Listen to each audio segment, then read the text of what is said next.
What's up, fungal associates? Welcome to Completely Arbortrary, the podcast about trees and other related topics. I am one of your hosts. My name is Alex Crowson, and I am joined, as always, by the myth, the legend, the man himself, Casey Clapp. Hello, Alex. Hi, Casey. I have to say, every now and then, when you ever when you tickle my ego with all these epithets, it makes me smile.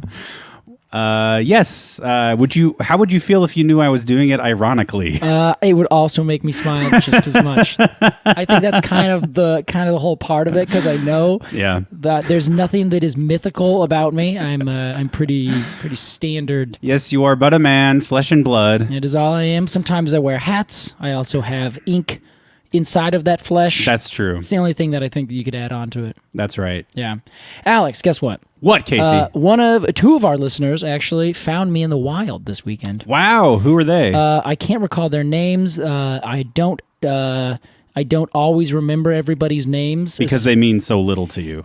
That's not the case, Alex. They mean a lot to me. But I want to shout them out because we were all on the top of a parking garage. Oh, fun. In Portland here.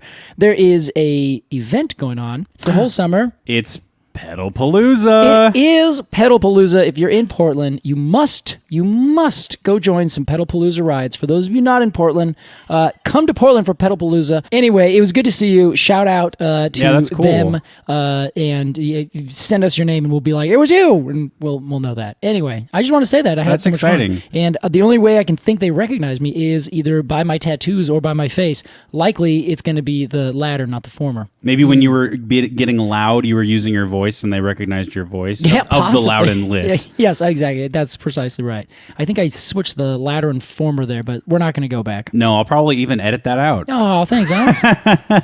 Casey, complete tonal switch here. This week, the Supreme Court of the United States overturned Roe versus Wade. Yep. Which was the 1973 court decision by the SCOTUS to make abortion a constitutional right. Yes, exactly. This was overturned. Under, what is it, the Dobbs decision, I think is what they're calling it now. Yes. Where essentially, now that is, they've said that no, that in fact is not a right. I think this is one of the first times in the history of the court that it has taken away a right that it has previously given. Yeah, it's a huge step back. It's a gigantic step backwards. I also want to say about this that it feels like one of the biggest national tragedies in our lifetime. I think it is, yeah, especially following a bunch of things that have been national successes. Yeah. The right to gay marriage in 2015. Yes. When that came out, it was like, thank God, we're starting to make these decisions that seem so obviously in the correct What year was that? move. 2015 Holy that came out. shit. Yeah.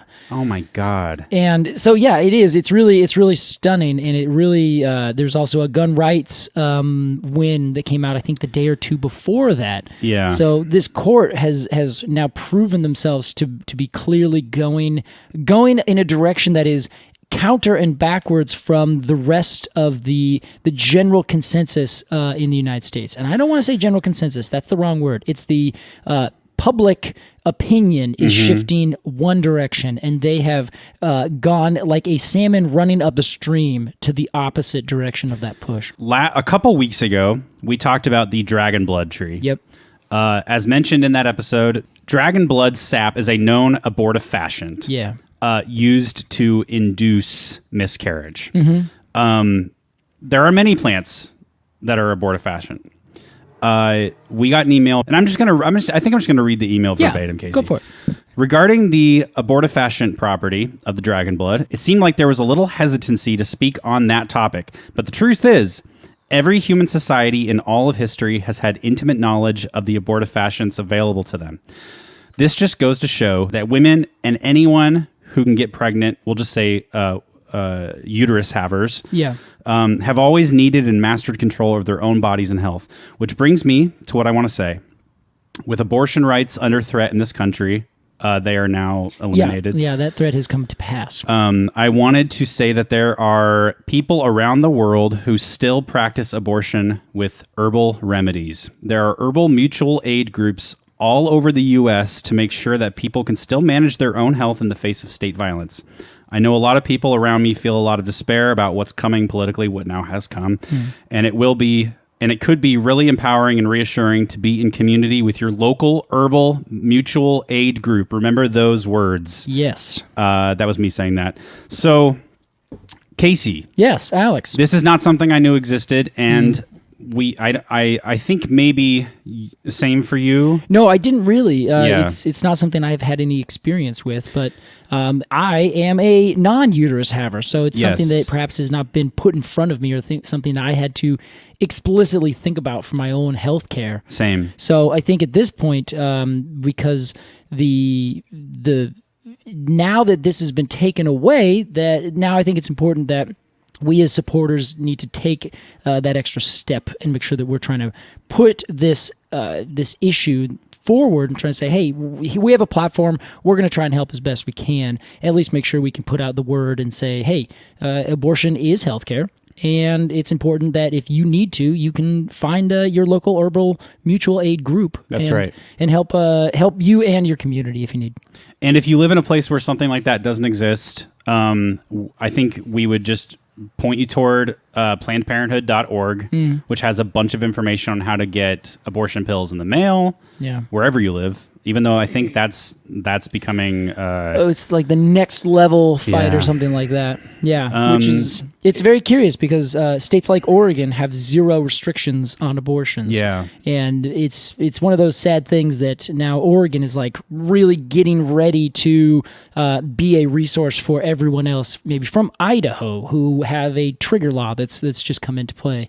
So. Yeah, so it's very frustrating. There are resources and there are places you can go if you have those resources, which is kind of the whole crux of the problem here. It's really fucking terrible, Casey. It really is. I'm worried about what's next. Yeah, same. Yeah. With that, I guess we should talk about a tree. With that, we will move on to the tree. Please be supportive of everyone out there. This week, as we do every week, we are talking about a tree, and this one is called the London Planetree. I had no idea what you were doing for a second. I was like, what is he waiting for? Did you forget it? It's like a biplane sound. Yeah, it was. Yeah. I was seeing the Red Baron right on top of you. The Red Baron is the ultimate London plane. Yeah, it really is. Well, technically, that was actually a German fighter Lord, I'm sorry. Sorry. He looks British on the pizza box. Oh, yeah. No, he totally does. I also think of Snoopy often in that plane. I also think of Snoop Dogg sometimes. Yeah, well, yeah. Just aside. The guy's everywhere these days. He really is. Casey, the scientific name for the London Planetree. Platanus cross acerifolia, or just Platanus acerifolia. Platanus acerifolia. Correct. So Platanus is the old Latin or the Greek term for the Oriental plane tree. Or we call them sycamores. Other people call them plane trees. It's a little bit confusing because there's also a sycamore maple, but then in other places, like England, they would just call maples a sycamore, or a certain species of maple a sycamore. And these leaves look very similar. A maple leaf and a plane tree or a sycamore leaf look really, really very similar. What a curious world we live in. The whole thing's very, very weird. But to add a little extra layer to it, acerifolia means that it is the platanus tree with maple-like leaves. So funny. Yeah, isn't that funny? Casey, let's imagine that you and I, how about this? Remember in the opening of Austin Powers? Yeah. When he's doing his dance number down the street, and a bunch of people join. We're one of those dance extras. Okay, gotcha. You and me. And we break for lunch, as our union rules, and we come across some London plane trees. Oh, yes, we do. As you would find in jolly old London. In London. Let's ID this tree. And Casey, Alex, I would love to start with the name. Oh, okay. Is this one of the first trees that we have covered that has a, quote, cross in its scientific name? Yes, it is. Is it the first? I think it is 100% the first. Wow. It is a hybrid, Alex. Okay. Yeah. Take that. Wow. Really society. Really shaking things up. Yes. So in the Latin name there's the Platanus, Yep. and then there is what is denoted by an X. Huh?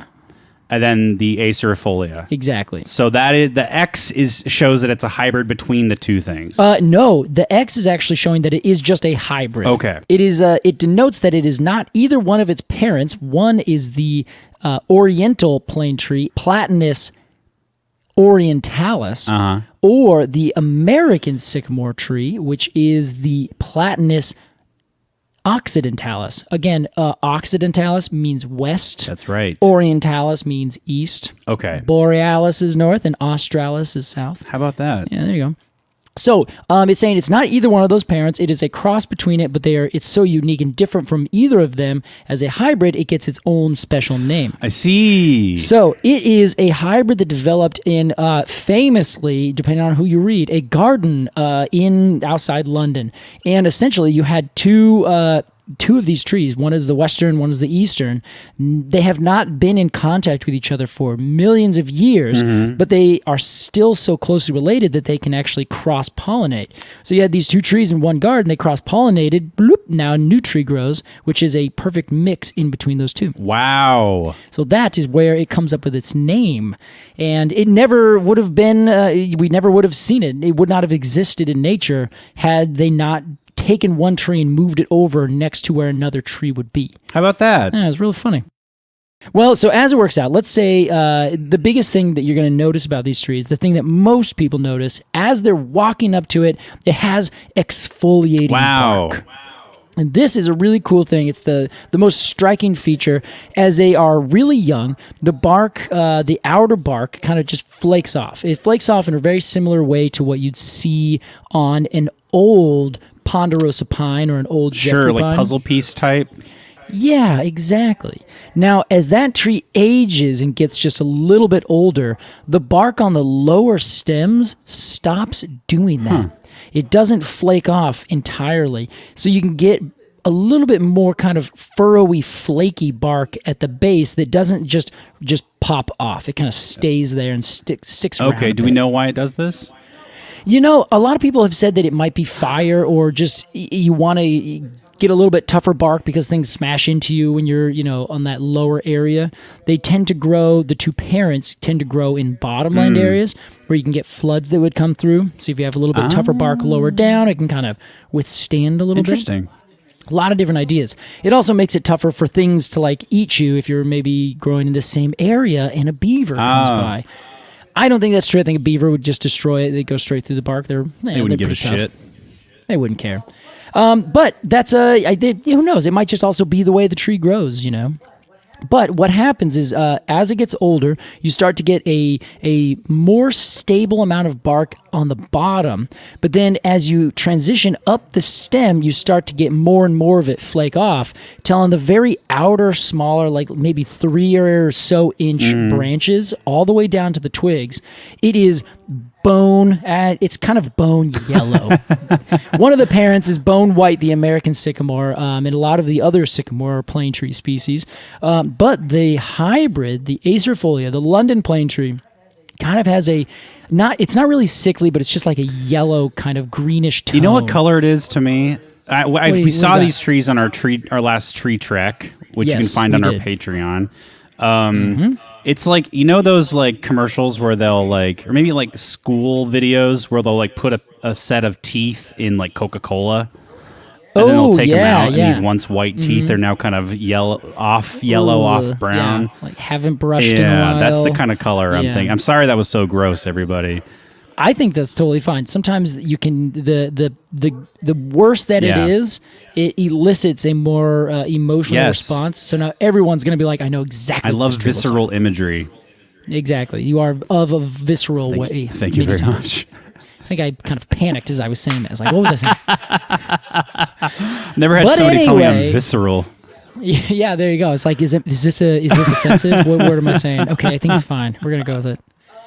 Alex, the other thing we noticed on our tree walk is when you get really, really big ones that are, say, 3 or so feet in diameter, all of that bark that is on the bottom getting kind of flaky and big, it starts to become really bulbously bumpy and very kind of not even furrowed. There's not even a good pattern to it. It's just, it looks like, here's my good example. It's not very visceral, but have you seen the movie The Princess Bride? You know the medicine people or the witches. Billy Crystal. I can't remember. Yes, they have. They got like warts all over them. Yes, and they look rough. They're very funny though, and that is what these trees I think look like. Imagine those warts, but then growing the way a tree grows every single year, so they kind of get bigger and bigger and bigger, and they look like they're just covered with these giant kind of burly bumps all over the place. Despite that, it still is one of the most popular trees to be planted on every city street. Yeah. But if you're looking now up and you get beyond the bark and you look at the twigs, you see that they are alternately arranged and their leaves are maple-like, to say the least. They essentially have a palmately veined leaf blade. Oh, yeah. It looks like a maple leaf. Right? Yeah. It looks really kind of...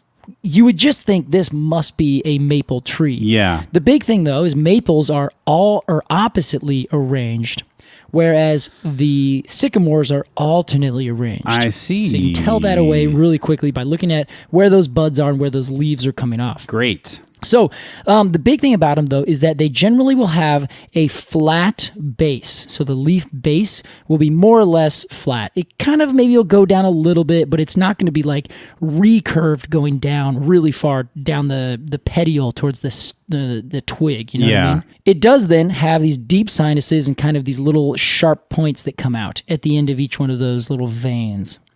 And that is kind of the best way to really pick them apart if you're just looking at them from afar. If you got them in hand, generally they'll have a bunch of bloom and like kind of pubescentness underneath the leaf. They'll just have a little bit of hairiness. Over time, that hairiness kind of goes away and it becomes a little bit more smooth and glossy. Is it a specific color, the pubescence, or is it sort of just like... Not really. It's kind of just maybe a whitish yellow when they very first come out. But it's not like a magnolia where it's like a bright different color.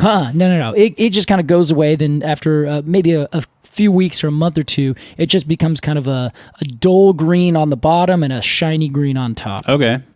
Now, Casey, I also noted that this... You know what I like about this tree? Alex, what is it? It's really got balls, Casey. It really does. This tree's got some balls. It's got some really tough balls. I'm so sorry. Can we talk about the balls that are growing on this thing? Yes, everyone. Sorry for that joke. They actually grow these.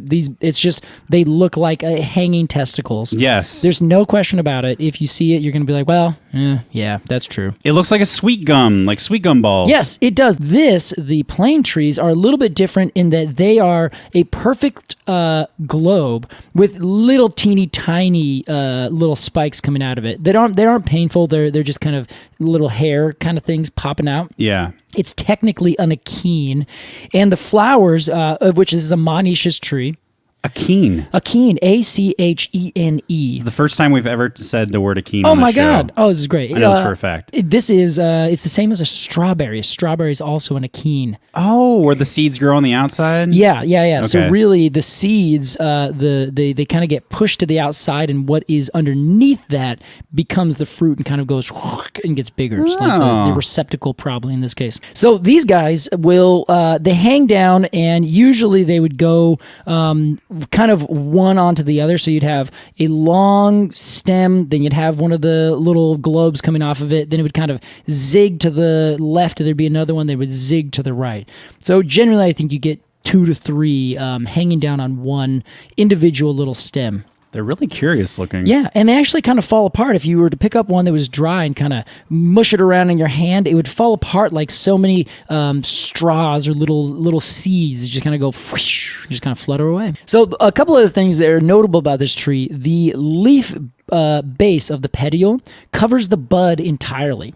So if you are looking at you're trying to find the bud will actually be completely covered by the base of the petiole of the leaf. So you're not going to be able to find a leaf and a bud next to each other. One will be covering up the other. Oh, because usually when a leaf comes out, at the base of the leaf is a little nub. That's exactly right, and Like that's how you know it's a leaf. Like a dog's thumb on Yes. on his paw, like coming out of the bottom of the leaf. Exactly. But this one, the leaf petiole covers that bud. Yes. And then what, does it just break out of it later? No, the leaf is deciduous, so it'll fall off during the fall, and then that bud will just be sitting there exposed, ready to go. Oh, how about that? Yeah, and then these trees, they have kind of a normal fall color. It's not really spectacular. It's kind of yellowish, kind of orange, brown. Kind of a classic color. It is. They're very much like they're not there for fall. They're kind of like, fall, not my best month. I'm just gonna go to sleep. It's definitely a summer tree. It really is. Yeah, it's a summer tree. And so they grow and they get huge, very capacious canopies. They grow out and they cover a vast amount of space. And they just have this whole sort of regal effect. And they're very strong trees. They grow in almost any conditions. A stunning amount of conditions. You plant them and they're like, there's no room here. And you're like, yeah, good luck. And they're like, huh? Okay, joke's on you. I'll never die.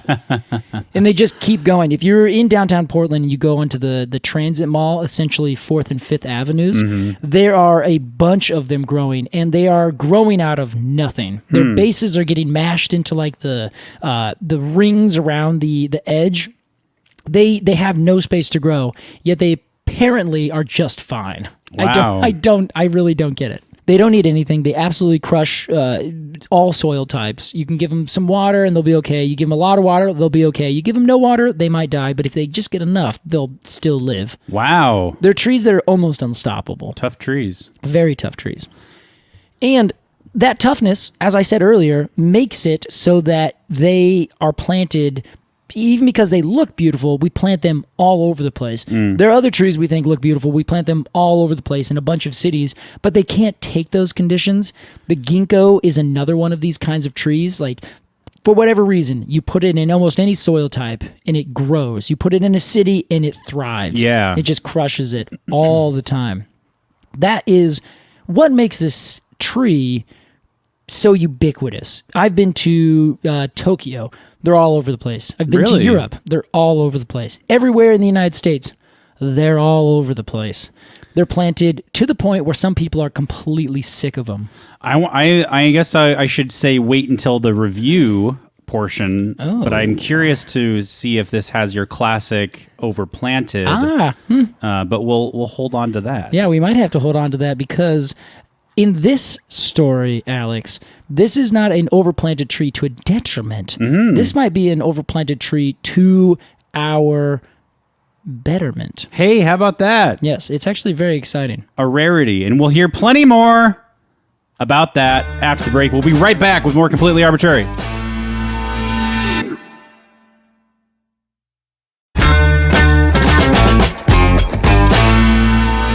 Welcome back to Completely Arbortrary. Today we're talking the London Planetree, Platanus, Cross, Acerfolia. That is right. Well done. I've never worked so hard in my life. Yeah, you're sweating. Are you okay? I am sweating, Yeah, Casey. okay. Well, it's also just hot in here. It's a warm day. Alex. Yes. Just in case, I should note it is acceptable to say just Platanus Acerfolia. Apparently, if you're a hybrid and you exist for an X amount of time, which this tree looks like it was, quote, found growing in London in 1663. May not be the case, but they now apparently, IDIS, the international nomenclature database, lists it as having an acceptable name of Platanus Acerfolia. Hey, it earned its stripes. It did. It's now a real tree. Wow. Yeah, this is a real Pinocchio story. It ditched its hybrid roots. Hey, Yeah. pun. Well, Alex, are you familiar with the air quality index today in Portland, Oregon? Let's see what it is. 45. Good. What? I have 32 good. I just redid it. Wow. What are you looking at? Portland. Wow, am I looking at the right Portland? 45. Yeah, it's on my Oregon, weather yeah. app. Well, either way, it's relatively good. 32.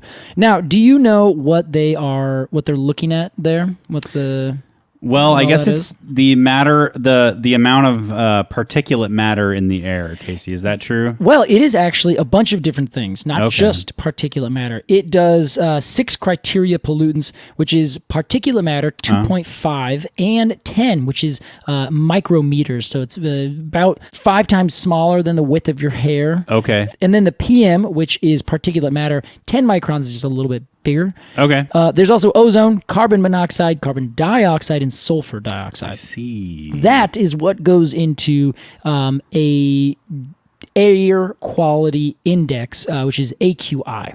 Remember a couple of years ago, a couple summers ago? Yeah. When it got really smoky? Oh yeah, for sure. Do you remember what the air quality was then? Wasn't it like in the 80s or something It crazy? was. I don't remember, but it was way off the charts. It was insane. Bad. It was. That was in 20. I think it was 2020. Yeah. When the fires came through, just here, all the wind blew into the city and covered the entire place with like this yellow smog. It was horror. Boy, oh boy. That was just terrible. Yeah. Well, so are you familiar with? I guess you are. Just the PM 2.5 concentration for Oregon or Portland right now.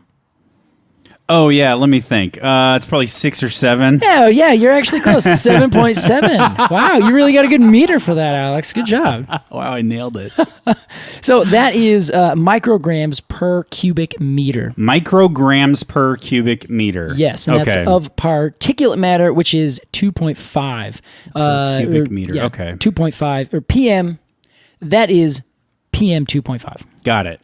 So that is 1.5 times higher than the World Health Organization recommends. Oh. Even at just 7.7 micrograms per cubic meter. Doesn't sound like a lot. Doesn't sound like I a guess lot. it is. Turns out it is quite a bit more. Okay. So the reason I'm bringing this up is because the tree we're talking about today, the London Planetree, is famous for very specifically scrubbing pollutants from the air.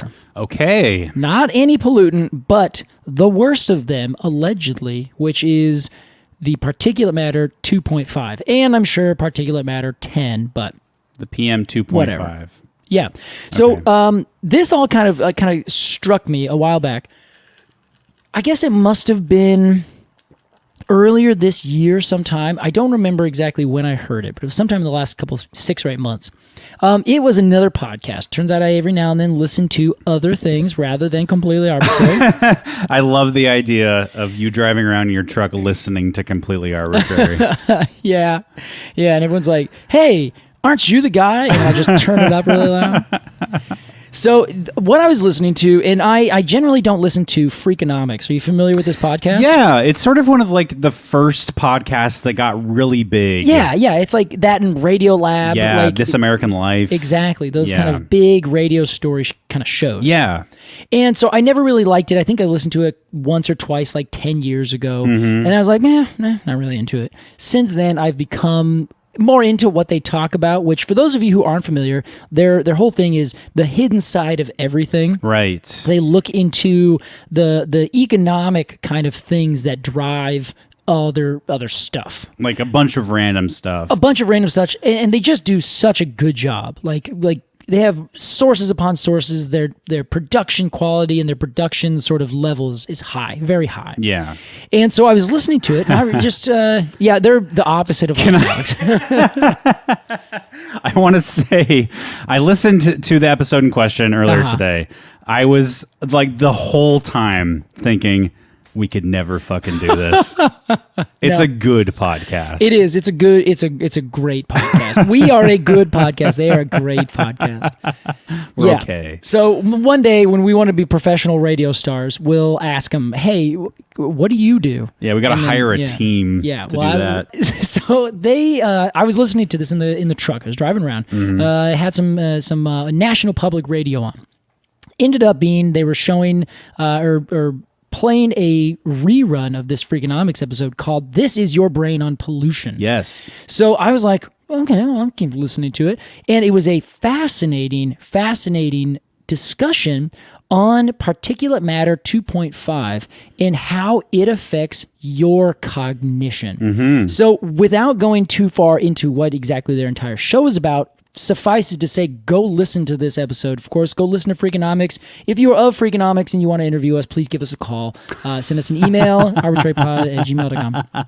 We would love to talk with you, Stephen. So what they ended up talking about in this episode is essentially they had some of the most fascinating researchers, and I love these kinds of researchers. There's a guy in Portland. His name is Jeffrey Donovan. He's also doing this kind of like really big, wide intensity in wide breadth research on like these economic questions that you can't just like put your finger on. Right. I'll give you an example for you listeners out there.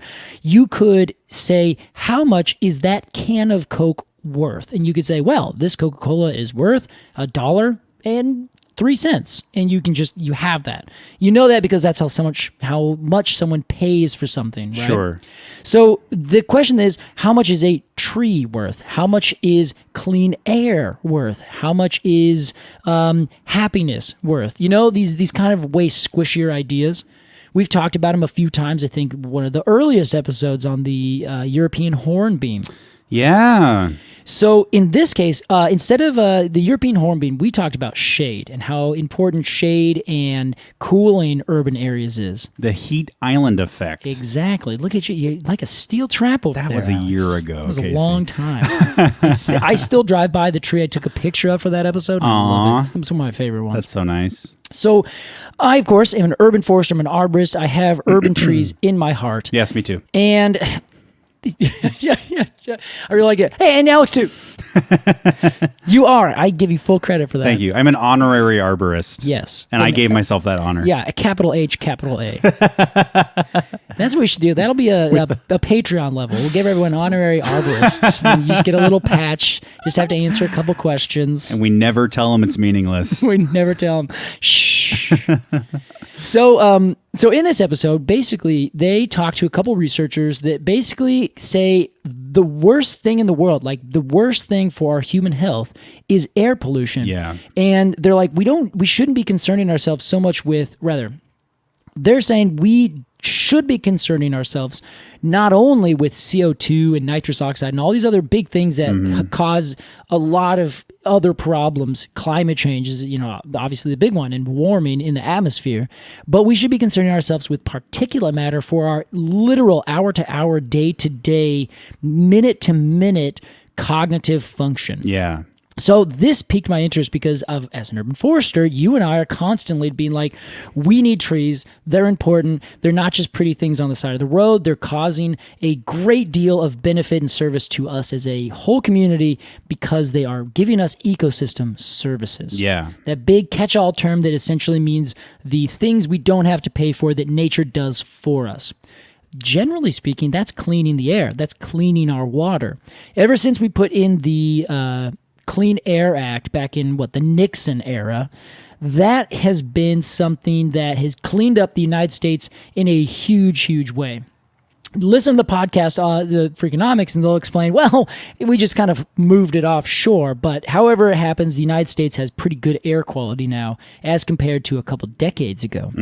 But they're still not perfect, and they found this, another researcher in here, if you were to map where old smokestacks used to be in London and figure out where the wind was blowing, which generally it was from the west to the east. Right. They ended up finding compelling evidence that after we started using coal in the Industrial Revolution, cities started to stratify where you had rich people on the west side, poor people on the east side. In these industrializing cities in the Western Hemisphere, where generally the wind goes to the west. Right. From the west to the east. Because the west will have cleaner air. Exactly. And the property will be higher value. Yeah, and then all the sooty, smoggy stuff is going to the east, and then you generally have that. Portland, Oregon is a perfect example. Yep. The west side is the very much more treed, more rich, more well-off side. Yeah. Whereas the east side is not that. Yes. And that I don't know. I want to say just for Portland, it's also there's a geographic thing to it. They're like the West Hills. You have this beautiful view. So there's compounding factors here. But that is at least one of them. Yeah, and they have found this across all different cities. So Portland is just a data point here. Now, what's fascinating on top of this is they then add on the idea of generational effects of this entire sort of thing, where if you initially, the question was posed to these researchers, well, if you are looking at this, how do you know it's not causation or correlation? You have to walk to your business. You're a blue collar worker. You're going to live closer to where you are. So then, or where you work. So you end up getting these, people clustering around these certain things. And these researchers, because they're brilliant, basically said, yeah, well, we figured that out and we decided, we thought of that. So then we moved things around and did all their measurements, ended up essentially showing that if you move, if you have to live in this certain area where the air quality is really poor, you have a lower cognitive function by something like, I think, 7 percentage points, something like that. And which is a pretty substantial amount of points if you're thinking about how well is my brain working today. Well, it's actually just a 75 when it could be an 81, So it ended up being that if you are not working, you're not working at your high capacity, you're actually a little bit dumber today because the air quality is a little bit worse, then your children would also have that same reduced quality of air. Therefore, it would show up on their grades, on their test scores, on their cognitive function. Yeah. And then they don't make as much money because they're not as smart or whatever you have. And then they can't move out and they can't move up. And you get this sort of generational sort of effect where if it happened this one time to this one group of people, now as things happen and you don't build wealth and other people do build wealth, you start getting these intense disparities between populations of people living in certain places in a city. Yeah. All that to say, Alex, environmental racism is a term that we've probably used several times on this show. And the thing that is now added on to that is trees. We're in the Freakonomics podcast, to their detriment, did not talk about trees, not even once. You recommended to me that I listen to this episode for this episode. Yes. And I thought it would mention trees. Yeah. I was upset that it didn't. I was upset too. Okay, I have to admit, I was only upset because I'm like, I know another thing. Like, there's another layer to this story. Right. And that's where the London plane tree comes in. People have planted trees all over cities for years. It started, basically, they just wanted to line big boulevards with streets. Then everybody wanted their street to look like a boulevard, so they'd plant trees on it. And then sometime in the last about 100 years or so, we started planting trees because that was the right thing to do. It made things look nice, and everyone was like, this is really beautiful. Then we started doing research and finding out that actually it's more than just a beauty thing. Trees actually do all these really intense things. One of which is absorb and collect pollution. The particulate matter does not get absorbed in any leaves or anything like that. They actually get caught on the leaves, and they would sit there and rest on the leaves, kind of the same way that you have a fan. It looks like it's perfectly smooth, but then you use that fan for a year and it's completely covered in dust and things. It's a similar kind of thing when you have such a teeny tiny particle. It can catch on almost anything because it turns out when you zoom into that level, nothing is near as smooth as it looks. So they ended up planting trees and realizing trees were a very, very important thing.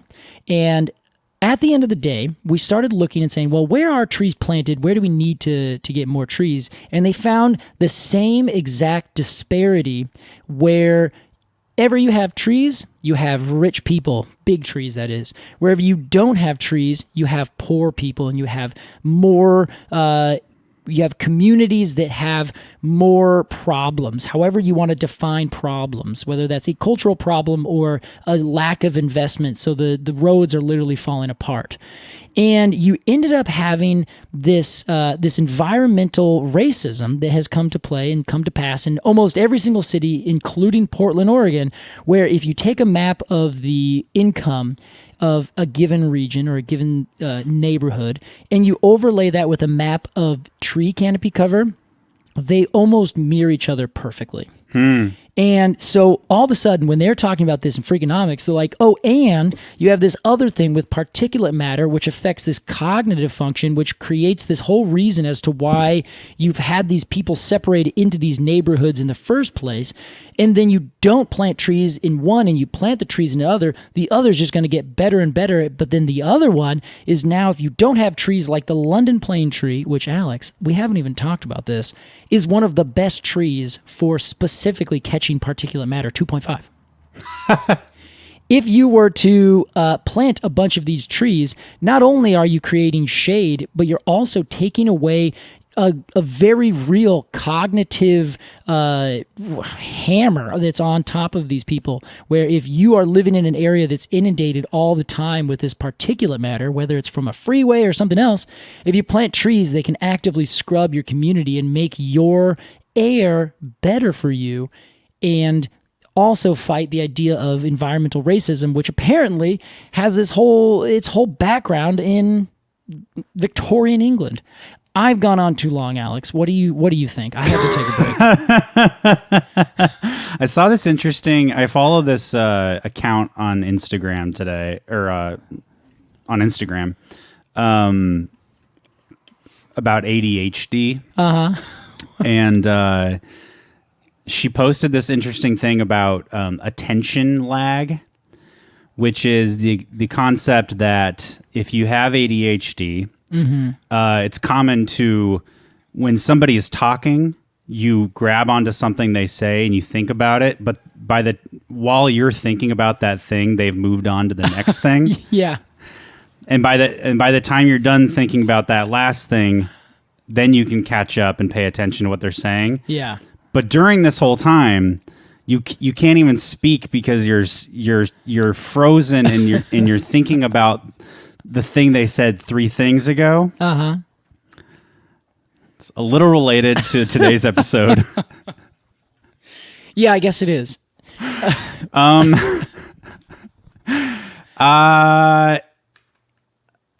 Yeah, so I guess my big I have kind of a science question and then sort of a big geopolitical question. Ooh, okay. When the trees catch the particulate matter, the PM, it catches on the leaf? Like, I loved the way you described it as like dust on a fan. That's really good. That's visceral, Casey. Yes.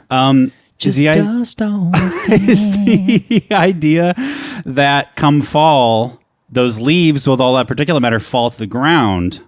Yes. And then that particulate matter, what gets turns into the dirt. Yeah. So it becomes part of the soil. Does it not harm the plants growing in that soil? Well, it depends on what that particulate matter is. Sure. If it is filled with heavy metals, then that can over time contaminate the soil. Okay. But it would also be falling on the soil without the trees there at all, or between the trees and that kind of thing. True.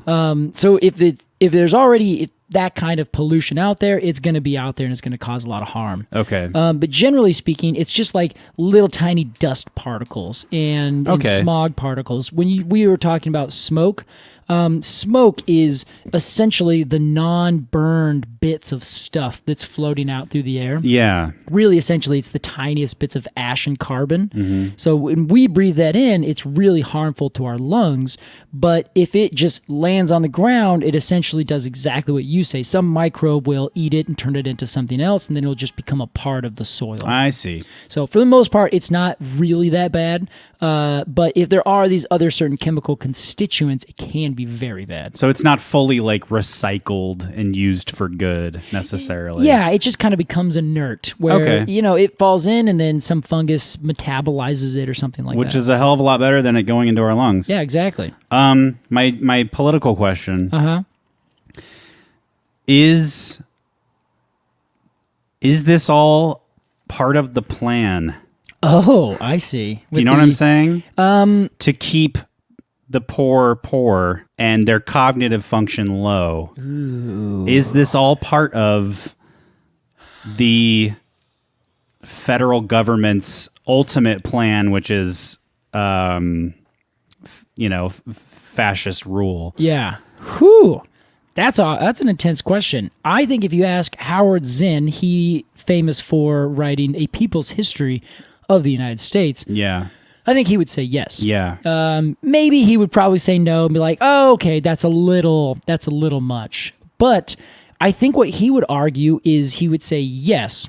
And here's how that is true. Not that it on its face is true. Okay, so it might be a happy accident. Yeah, exactly. But I think not happy for us. Yes, exactly. For the maleficent people who are out there making it happen. Yeah, I think, Alex, what that would actually end up being is that he would say the lack of investing into these neighborhoods, into these communities, is a part of the plan. Redlining is the best, most perfect example of this kind of policy. Yeah. And which, for those of you who are unfamiliar, redlining is the idea that they would, in a very literal sense, take a map in the 1940s, 50s, and such, when everyone was going out of the city, the white flight, and they were moving to the suburbs post World War II. In the city, they would take maps and draw red lines around certain neighborhoods, which, are usually filled with people of color or some other, whether that is a neighborhood that is not sort of a white Aryan kind of thing. Yeah. I think that's the best way. Everybody else, the others than that. They would draw red lines around it, and they would say, we are not going to give loans for anybody in this neighborhood. And they would redline it. And you can find those neighborhoods. They still exist today because they have been disinvested in. They wouldn't give loans, so the houses are usually in more disrepair than houses literally erode over. Yeah. And there's not a lot of trees there. The cities kind of just said, we're not going to repave that road. And they just wouldn't, no one would really care or invest in these areas. Because of that, then they wouldn't get these trees planted. So Howard Zinn would probably say, it's not that they said we are going to keep your cognitive function low by not planting trees and making you live in this area. They just said, we're not going to give you a loan to fix this area up. No one else is going to want to live there because you're poor. You have to live there. And we're going to engineer the system to keep you poor. And we're not going to pay any money into where you live. Okay. Thus, we are perpetuating that. So it wasn't a bullet point on the plan necessarily. Yeah, but exactly. it is a side effect of other things that were bullet points on the plan. I don't even know if until recently we knew the actual effects that particulate matter has on your cognitive ability. Sure. To end this whole conversation, in the Freakonomics episode, they actually play lumosity games. Yeah. Because it turns out Lumosity has been keeping tabs of everybody's demographics, where they are, when they're playing, and what they're playing, and what their score is. So they ended up taking an average of, I think it was like 4 million or 400,000, like some crazy huge number of data points across multiple different cities in multiple different times. Cross-reference that with where, generally speaking, the pollution would be or what the particulate matter in a certain area would be, and then cross-referenced it and found if you were playing the same game on a good day, you would score about 6 points higher than if you were playing that same game, everything's the same, on a bad air quality day. Pretty curious. Very curious. And that, like, the whole thing to me, all the economics, all the studies, everything goes together so well. And I'm like, this is one of the most fascinating discussions I've had about air pollution. And then my big diatribe that I was on earlier that you were coming in and out of, that was like, my whole brain is like, trees. Oh my God. Like, we know about this. There's this other group of people over here that's been screaming this for years. Yeah. But now they have the data. Now they were describing it in terms of productivity, Alex. And this is where the whole economics of it come together, where if we planted a bunch of trees and we invest in these neighborhoods, then the health of these people goes up. The productivity goes up. And if we just count how much money we're spending on hospitals and how much money we're losing with a loss of productivity because someone's just not feeling smart that day, it turns out that we are literally like millions, billions, and trillions of dollars of lost I don't know, GDP, whatever the number is you want to add on to it. But then also you get this huge gain in breathing fresh air and quality of life. And now, though I think this is probably way too grandiose to say, we as a culture have seen, we see the data, we've at least found these super racist bits in our past, and now we can say, hey, that policy is now illegal, you can't do that. We can plant trees everywhere. We can push them to specific neighborhoods where it has been there's been a lack of tree investment historically. So I think it's a little grandiose for me to say, we're solving those problems, it's done now, because it's just not. But we have the ability to raise the quality of life and invest in these neighborhoods and create such a better place, not only because trees are nice, which they are very nice, but you also can plant trees like the London plane tree, which consistently ranks in like the top 10 of best trees to plant to get rid of pollution. Yeah. They grow well in every single situation, as we've already noted. Seems like a no-brainer. It seems like a no-brainer. And if maybe the people who are making these decisions have been huffing PM 2.5, so they are literally no-braining things. You used to be one of those people, Casey. I used to be. You worked for the city. I did. But the city is working really hard to solve this problem. But, oh, man, it's a whole other conversation. Maybe we should just pause right now, go into another diatribe that we can put on the Patreon about how pissed off I am at the city, and then we can move back. Yeah, maybe. Casey, with that, let's get into our review of the London plane tree. Here's how it works. We're going to give some final thoughts on this tree and then give it a rating of 0 to 10 golden cones of honor. As our resident expert, we will begin with you. All right. Alex, I'm going to make this quick because I want to hear more of your opinion on this tree. Casey. This tree gets an 8.3 from Casey. Holy Clapp. shit. Okay. It's one of my favorite trees. I love it because it's one of the trees that is overplanted, and I'm still like, plant more. Hell yeah. I think they're excellent trees. They do everything great. I think they're beautiful in their own kind of rugged, warty way, and they are generally a tree that I have zero problems with. So I'm going to give incredible. It an 8.3 because, man, it does so much good. This is maybe a first where you have said a tree is overplanted, but it should be planted more. Yes. I think that is a first. And there's probably going to be a lot of ecologists who are just like, you fool. That's the exact opposite. Alex, what do you think? The next 25 to 30 minutes is just all you to see. Those Casey. like montages, Alex, where someone's doing a math equation, all of a sudden it all comes together. Yeah. That's what just happened to me over the last like 20 minutes. At least that's what I tried to emit with my mouth. Your eyes were milky white. They were. I think the London plane tree, by all accounts, is a total rock star. I would love to see more of them. I would not only love to see more of them, I would love to have more of them around because they are apparently such good captors of pollution. Yeah. I recommend listening to that episode of Freakonomics. My favorite takeaway, which is like you're gonna roll your eyes and say, "Alex, you missed the point entirely." But my favorite takeaway was that accounts of urban air pollution go back to ancient Rome. Yeah. Where they called the smoky air above the city infamous air. Yeah. And heavy heaven. Heavy heaven. That's my favorite. Heavy heaven. That's where you should start describing like, it's a heavy heaven kind of day to day. I ain't going outside.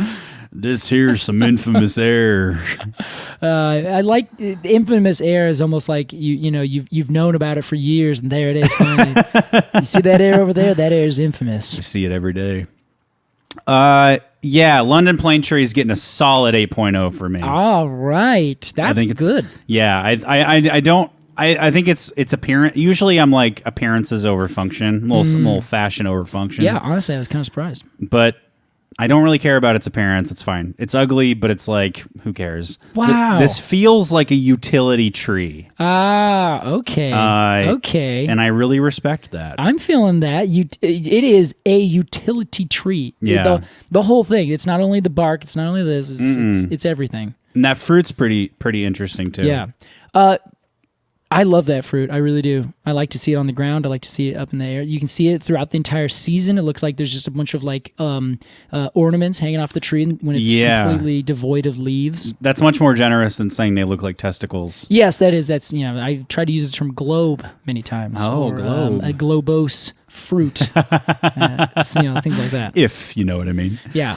Casey, it is time for the grand conclusion. Oh my God. Of the Tournament of Champion Trees 2022. This, honestly, I'm nervous, Alex.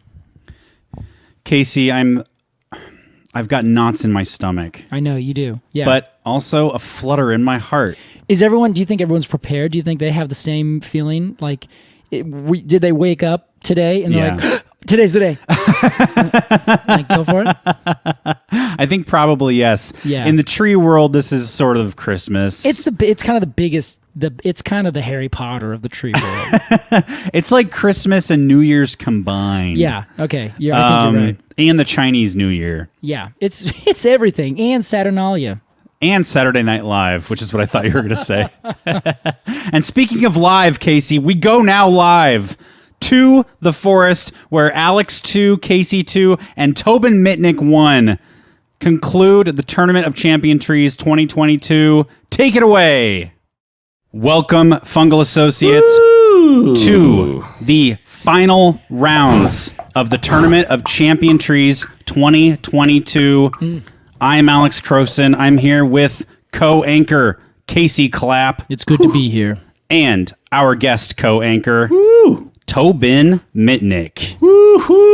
Hey. Now, having a moment. Before we get too far, I need everyone to know I haven't slept in a week. Wow. I want to encourage you to get on top of that. All right, I'm trying, but this has been keeping me up, Alex. As we noted the last episode, we have a gymnosperm fighting against an angiosperm sheet. The bills on either side are...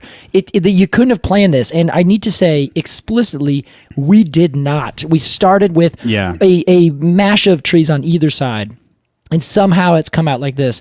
These next two rounds, the semis, are going to be... I think it's going to be something that is more spectacular than anything we've ever done. That's right. Wow, fireworks. Wait, that's a good setup, Casey. Tobin, Casey, let's jump right in. Yeah. Okay, is everyone feeling okay? I should say. I want to, as we go into this, the stakes are so high. Does anyone have anything? Are you bothered? Do you need to take a break? We're ready to do this. Yeah. Tobin? Yeah, I'm bothered, but I'm freaking ready to go. I drank 6 Red Bulls let's do it. Yeah, he's actually shaking. I thought it was the camera, but no, it's you. To be clear, I am quite bothered, but I'm excited. I did chug a chai latte right before this, Casey. I had a pint of vodka. Oh my Lord! Yeah, it's a weird measurement, man. It's a weird measurement. All right, let's get into the first of our semi-final rounds: the monkey puzzle versus the ginkgo. I can't believe this. Me neither.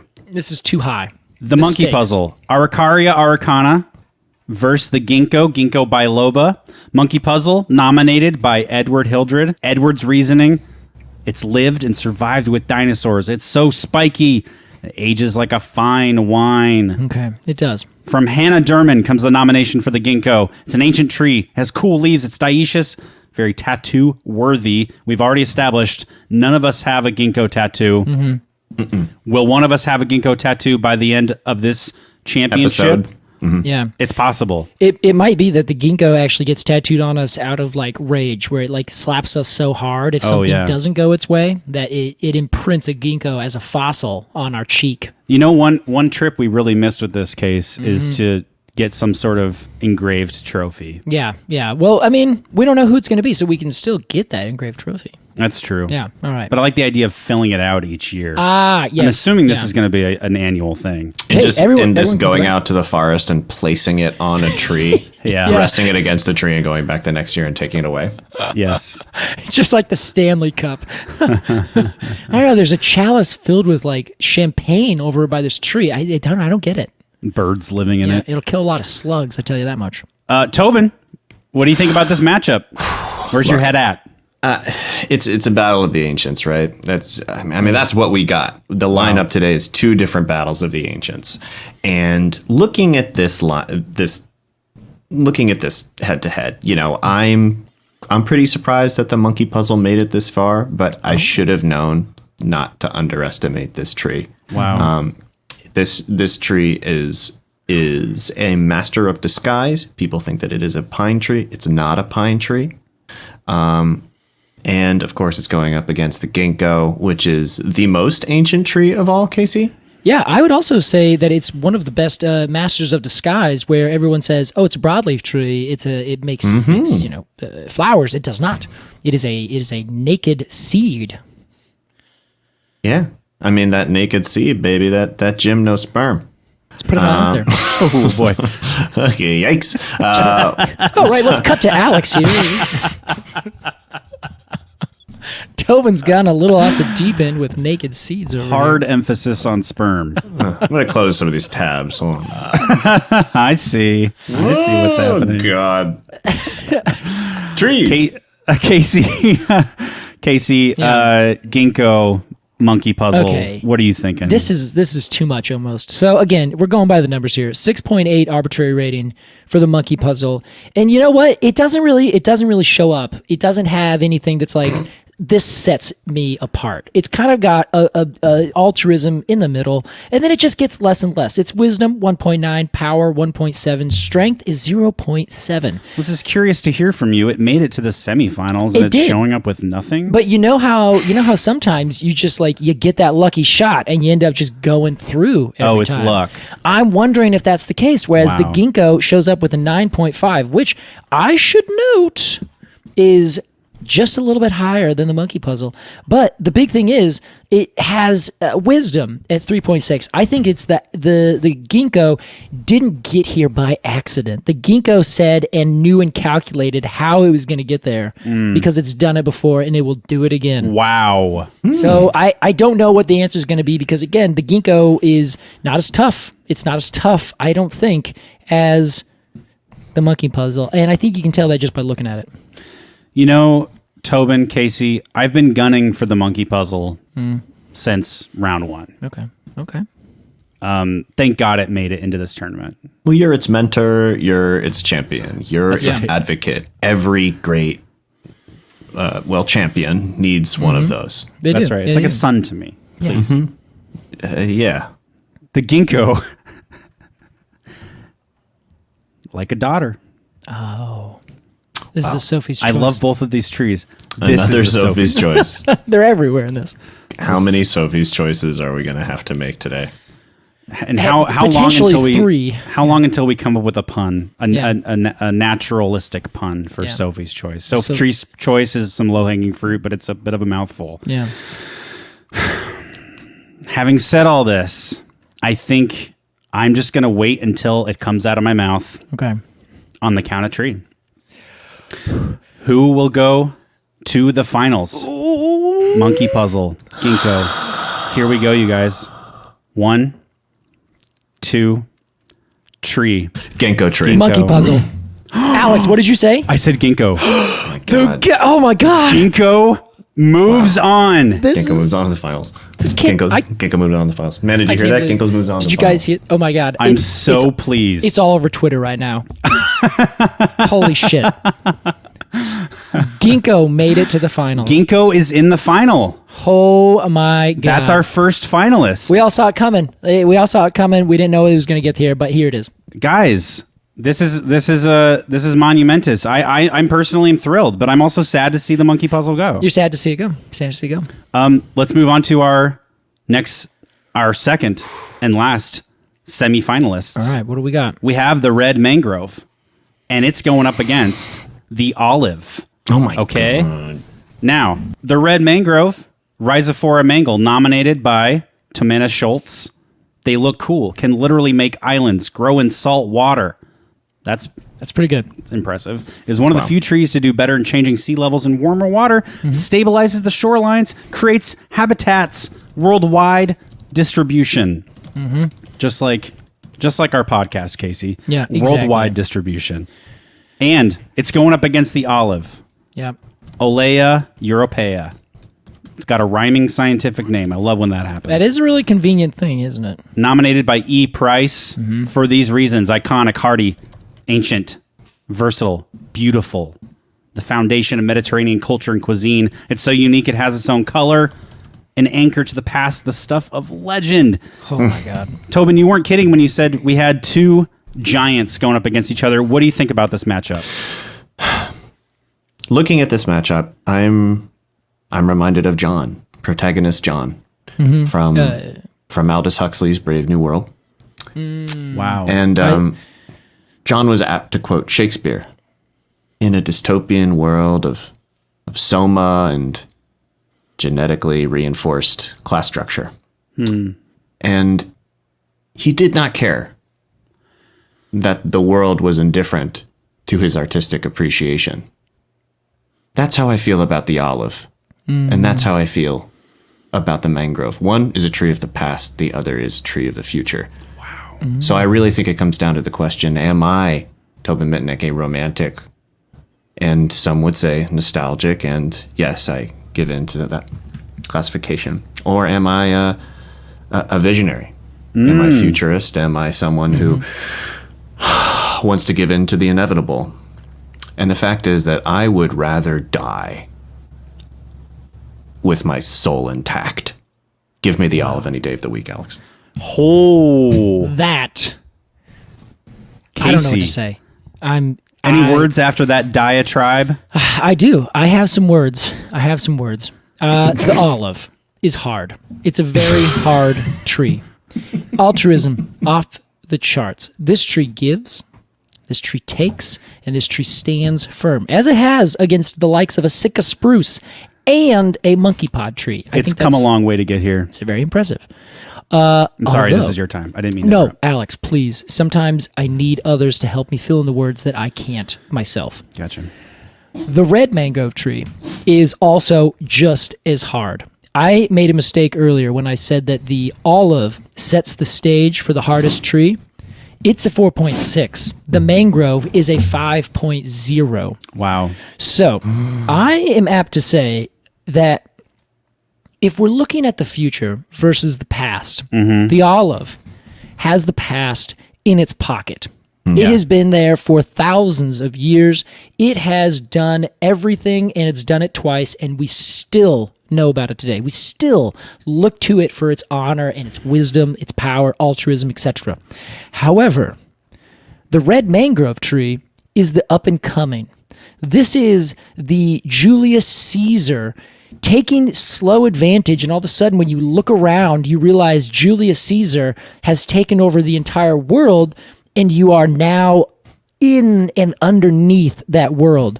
And the red mangrove has come from nothing and now is something. Wow. I feel that the old hat might be the olive, the new hat might be the mangrove. We might be looking at a fallen republic that will never come back again. Whereas otherwise, I think sometimes you just have to look to the future, and sometimes the future is staring you right in the face. Incredible. You know, part of the thing about going last is that those who go before you can say something so brilliantly that you have nothing to add. So I will just say, on the count of tree, Wow. we will announce the winner, red mangrove or olive, past or future. 1, 2, tree. Olive. Olive tree. Oh my God. You know what? For all our talk, for all everything, it seems to me that ultimately it's the wisdom and the strength of the 16.2 ranked olive that carried it across the line. You can't look past that. Oh, man. I am took it pretty out of me. stunned.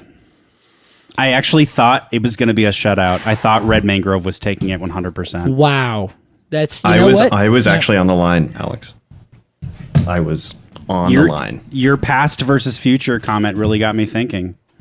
I have to agree, but you know what ultimately took it out is that even though the red mangrove is going everywhere. It doesn't have the staying power that an olive has. That's what did it for me. You think it's a blip on the historical radar? No, I just don't. I think it's too many small blips as opposed to one big blip that's been there the whole time. That's called a blop, my friend. There, it's a blob. It's a real Nadal Djokovic situation, isn't it? Yes, it is. Yeah. It really is. I beg your pardon? Huh? I think that What? was Let's a keep tennis. going. It was a tennis. I don't watch any sports, but that's a ref. I can play that ref. You know, as we're doing sports here, I think that's good to make a sports reference. That's right. We take all sports references. We couldn't settle on one metaphor for this tournament. Is it? And while we're here in the final round, let's talk a little bit about this tournament, Casey. Yeah. 39 trees nominated. 39, Alex. 39 trees. And I honestly, there were some trees that I thought were going to be shoo-ins. Oh. That lost even in the first round of the preliminaries. The cypress, the Montezuma cypress. Yes. Oh my God, it's off the charts. I mean, literally off the charts with how big it is. It, I think, ranked number 5. Like, it was a 5 out of 5 on power. Yeah. Yet everything else, it didn't match up. So it goes to show, if you're just pitting the biggest, it doesn't matter if it's going against a small, tough, but altruistic tree. You know what I mean? Bur oak, another one of these trees that I thought was a shoo-in for at least to the semifinals, not even in the tournament. Yeah. Tobin, do you have any trees that you remember from all those months ago and you're like, wow, it's not here. It hasn't been here. Oh, basically all of them. Yeah. Every tree that I thought the Ponderosa would have been yakking its way to the front of the line. I thought that Didn't even get a nomination. For sure, a redwood would be doing this. I mean, Yeah. talk about a useful, wonderful, huge, strong tree. I don't get it. Magnolias also, they didn't make it anywhere. No magnolias. No magnolias, even though they were both there. No other pines. It boggles the mind sometimes how these things come down. The mathematics that went into this truly stunned. Casey's talking as if this has been done. He's done 16 seasons. These things, how these things come down. Yeah. As if there's been more than one of these things ever. Let's move on. In all Alex. our years of tournaments of champion trees, this has to be the most exciting. It sure is. It sure is. Even, biggest cone also, either a big cone Douglas fir or a sugar pine. Neither one of them made it. So it also goes to show the size of your cone doesn't matter. It's the motion of Your Let's move on to the finals here. We have ginkgo versus olive. I feel like we can work this out. Okay, our final matchup. The two giants, the gymnosperm, ginkgo, right? Yep. Versus the angiosperm, olive. Wow. Okay. Two primordials of their form. Tobin, how are you feeling about this matchup? Give us a peek into where your head's at. He's crying. Oh my God, he's crying. Oh shit. Are you okay? just shut up, Casey, for a sec. Just shut up. I shouldn't have said that. Just shut your mouth, buddy. Hey, buddy, just shut up for a second, because I'm gonna keep my thoughts to myself, and I'm prepared to share my choice when the time comes. Alex, thanks. Wow. Totally respectable, Tobin. Casey. Alex, I've been thinking about this a lot over the last several days. Yeah. This is not what I thought the matchup was going to be. But here we are. And ultimately, there are myths that I think are going to push these two trees over the line. We've pit their numbers against each other too much. I don't think that that's what's going to do it. The ginkgo has been a cultural phenomenon in China for time immemorial. It's been so a part of their culture, we actually don't even know if it literally exists in the wild. It has become so connected to people that it is a cultural tree that we have myths as to where it came from, how it came, why it came. And that has entered into the ether in a way that I think is almost remarkable. There's nothing else like it. Except for the olive. The olive also has this mythical mist around it that has made it almost an impenetrable barrier that no tree anywhere has come close to it. Yet it is seeable, it's visible, you can touch it, you can feel that it is a powerful entity, yet it's also an entity that is ethereal in every regard. So the mythical legendariness of these two trees, I think is really what's gonna be the push it over the line. The numbers, I think we have to throw those out. I don't even know if we can compare them anymore. No, I agree with you, Casey. The difference in rankings and numbers is too it's civilian or pedestrian. Too small a way of thinking for this final matchup. I think you're right on target. Ginkgo, olive. It's hard to even know what to say about these trees. I'm sure you listening at home have your favorite in this fight. Mm-hmm. I have mine. Mm-hmm. Tobin, we'll see when the time comes. Mm-hmm. Casey, we'll see when the time comes. And the time comes right now. Oh my God.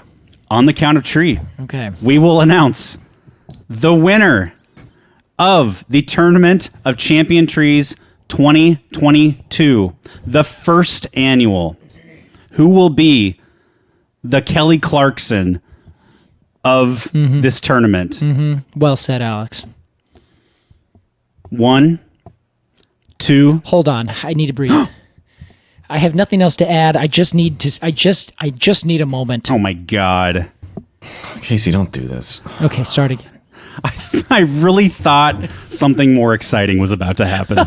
Alex, stop. We're getting some information. It turns out Ginkgo's been on drugs this whole time. I object. Oh my God. Out of the background comes David Attenborough. Oh wow. Sorry. No, it's not exciting. I needed to breathe. Okay. Building the tension. Let's release that tension. 1, 2. Wait, Alex. Wait. Oh my God. What is it, Tobin?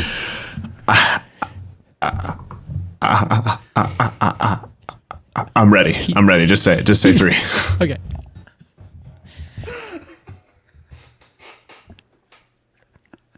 I'm ready, Alex. Alex is broken. He can't do this. He can't handle it. The pressure's too high.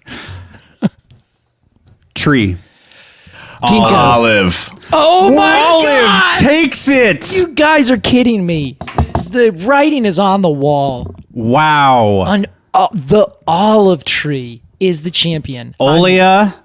Aquafolia? What is it? Olea Europa. Aquafolia. Olea Europa. Wow. The olive becomes the first champion in the Tournament Holy of Champion shit. Trees. That's real? Is this real? God. This is happening, Casey. I can't believe that. That's incredible. That's wild. I'm pleased and a little stunned. For me, what gave Olive the edge? And listen, I don't want to step on anybody's toes. Well, you know that people literally lost thousands of dollars betting on this, right? Yeah. Okay. What's that place called? Not Las Vegas, but it's in Las Vegas. The betting rooms. Yes, the betting rooms. For me, the history, the culture around the olive, it's so integral. Not only to Mediterranean history, but to world history. It's an incredibly important tree. I'm not saying the ginkgo isn't, but for me, I put more weight in the cultural and historical importance of the olive. I voted, if you guys will recall, I voted against the olive in its matchup. I do remember that. With something. The sick spruce? The red mangrove. The red mangrove, yeah. Mm-hmm. Ah, yes. And here I am now celebrating its victory. Our lives change in a way we don't expect when we go into the arena of the Tournament of Champion Trees. Yeah. So there's our winner, Olive. Congratulations. Wow. And to the Olive we say, what's like a cool tree related thing we could say as a congratulatory thing? Happy birthday. You are Happy birthday. tremendous. Oh, sorry, Tobin. You are tremendous and happy birthday.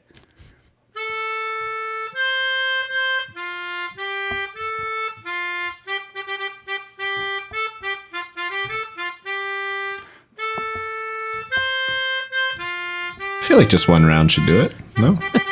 One round should do it? Yeah, you gotta let it go twice because they have to walk around. The form is two a of those. victory lap. Yeah, that's so mournful at the same time, Alex, which is what I like about it. It's like a small note of sadness for the for the Red loser, River, for the ginkgo. Red River gum. Honestly, It's for sure. It's for the trees who fell before us. Yeah. And the tree that rises above them all is the olive. That was the Tournament of Champion Trees 2022. longest game segment we've ever had. Bless your heart if you've listened to the full thing. Tobin Mitnick, we couldn't have done it with anybody else, my friend. It's been a joy to have you here for these several weeks of tournaments. Tobin, any final words? Anything you want to plug? Not really. I'm writing a book. It's not going to be out until next April, but it is about trees, and that's pretty much all I can say about it. Well, So, I hope it includes the olive. you know Don't give what? anything away. You know what? It doesn't. Wow. Stunning. Winners are still losers somewhere. There's some stuff in there about it, though. No, Suck it does. it all It's present. It's present. It's present. It's present. Well, thank you. Yeah, thank you beyond again for measure. being here, Tobin. Thank you, guys. I had a great time. I love hanging with you guys and talking about trees. Yeah, it's a true delight. Ditto us. And thank you for listening to the Tournament of Champions, the Tournament of Champion Trees 2022. Back to the studio. Wow. I am stunned. I don't even know what to think. The olive takes it, Casey. Jeez, the olive. The olive. I mean, it seems obvious now when you look back. There's no other obvious answer, but I mean, not according to our DMs. yeah. And, well, yeah, that's true. Everyone, now that it's over, I have to issue an apology. For what? Some people's trees didn't get on the bill. Yeah. I feel bad about that. But we not don't. your fault. Yeah, there's we had to do something. So if your tree didn't make it, I'm sorry. There's going to be another one in 4 years, and it's going to be absolutely insane. 4 years? Yeah, it's like the World Cup or the Olympics. Oh, I thought There's- this was an annual thing. Yeah, every 4 years is going to be one. I don't know. Maybe we can see. Maybe it's every 4 seasons. Okay. We're Well, that gonna is find every out. year, right? Yes. Yeah. Either way, I hope that everyone had a really good time with this. My brain is hurt from too much math. Yeah, Casey, First off. I got to give you props in front of everybody. Thank you. Casey, this was your brainchild, this tournament. I didn't want to do it. It's true. You looked at me and you were like, "Ah," and then you press play and you're like, all right, we're going to do a game. Very begrudgingly. Thanks, Alex, for joining along. But after we dedicated ourselves to it, I definitely wanted to do it. Yes. It turned out awesome. You spent I don't even know how long and how much brain power figuring out all these numbers and math. So much. Thank God you're good at math because I wouldn't have even attempted any of this shit. Oh, gosh. But yeah, the tournament is now over, and our great thanks to Tobin Mitnick, who joined us for all of the rounds. A great guy, and we were happy to have him on the pod. Yeah, a spectacular journey. And the olive, I don't know. I'm still speechless. Obviously, I'm talking. Don't look too close into that. Yeah. You know what we could use is you know how people get like tattoos of if their team is in the finals. Oh, yeah. They'll like get a tattoo like too early. Yeah. You know. We should get like a red mangrove tattoo. Tournament of Champions Yeah. 2022. Yeah. Well, yeah. Everyone. trees. Honestly, I think everyone should get the tree that they were like, this tree's gonna win. Yeah. Go get that tattoo. Man. The real winner is the tree you wanted to win. Exactly. That's canon. Exactly. So we're going to do it again. Probably, maybe. It was a lot. However, the real important thing here is that every tree is a winner in its own habitat. That's right, Casey. I don't think it would be a lot of work. You've done most of the work up front. Yeah, we just have to type it in. Yeah. Actually, no, it would be a lot. Do you have any idea how difficult it is to go and find the oldest tree of every species? Yeah. No, I do not. You did all that. That's a good time. Anyway, I hope everyone had a great time, and we're going to be back next week with a bunch more fun things to do. That's right. There's no endings here. There's no endings. This is going on forever. Don't you understand by now? Don't you get it? Casey, it's time for our completely arbitrary Q&A. This week's question is from Aster. Aster says, What do we got? I recently started listening to your show, and I have a weird question about trees. Aster, you've come to the right place. This is the right place, yeah. I have been running a Dungeons and Dragons campaign, and a significant part of it is set in cold Arctic regions. I was wondering, what kind of trees would you find in very cold areas? I'm sure this makes the situation much more complicated, but the backstory of this world is that there is a region which suddenly began to get extremely cold about 100 years ago. Ooh, interesting. I thought you would like this one, Casey, and this person, Aster, knew exactly how to get their question chosen because they mentioned Dungeons and Dragons. Yeah, that's honestly honed in on it. It's a smart move. There's just like keywords that'll get us all to look at anything. We're not gonna tell you what those are. We're not gonna tell you what they are. But Dungeons and Dragons is one of them. Is one of them.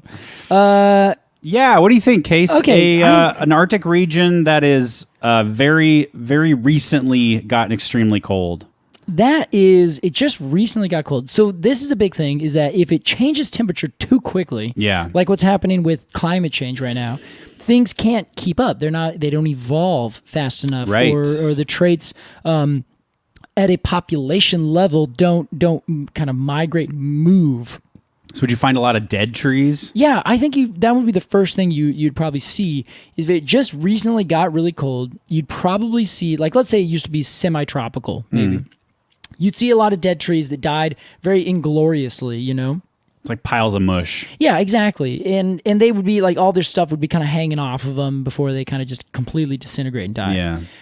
However, I think if we say it happened quickly but not too quickly, no more definitions into that, then things would have moved ever so slowly. Right.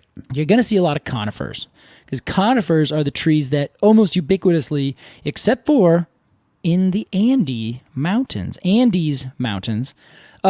they would be the trees that grow at the highest elevations. Right. They also are the trees that grow at the highest latitudes and the lowest Well, I guess it would be highest, either negative. So essentially, when you go down to the southern tip of Patagonia, you get conifers. You go all the way up into the Arctic Circle in the north, you're going to get conifers. Right. On Earth, if you go high enough, you're suddenly low. Yes, exactly. And then, everything's really kind of upside down at that point. Wow. Those poor Australians, they must be sick to their stomachs. So, how about some black spruce, Casey? I was going to say black spruce. Any other fir trees would probably do really well. Larches, I would imagine, would do quite nicely in that sort of area.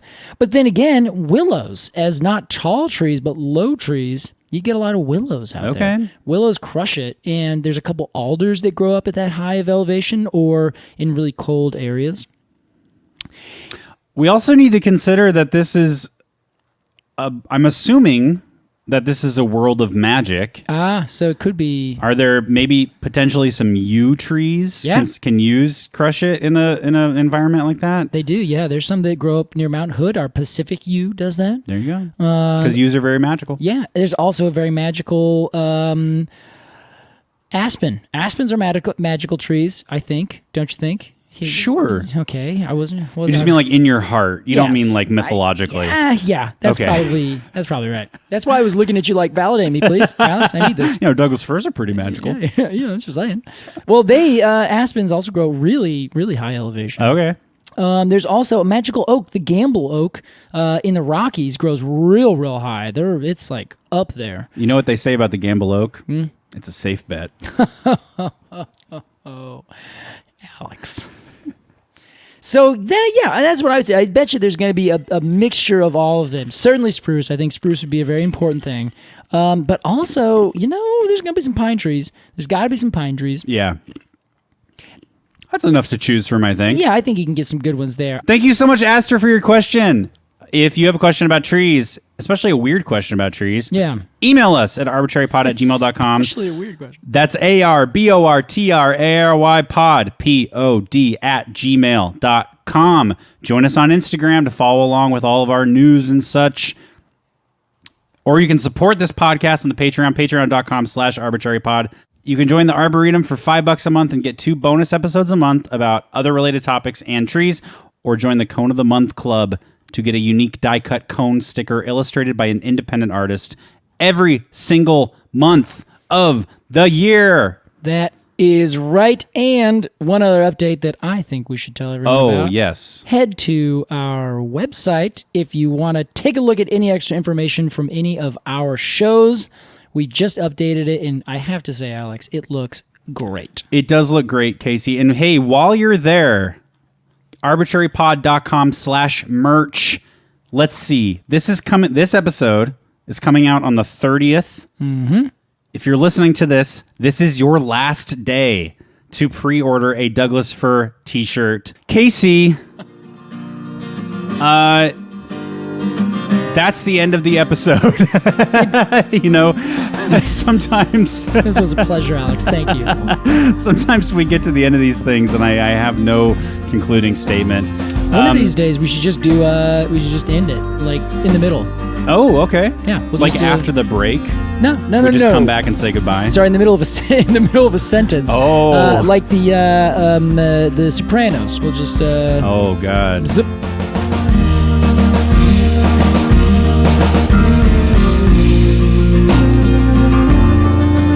Completely Arbortrary is produced by Alex Crowson and Casey Clapp. Our artwork is by Jillian Barthold, and our music is by Aves and the Mini Vandals. And you can support the podcast at patreon.com/arbitrarypod. And find additional readings at completelyarbitrary.com. Thanks for listening.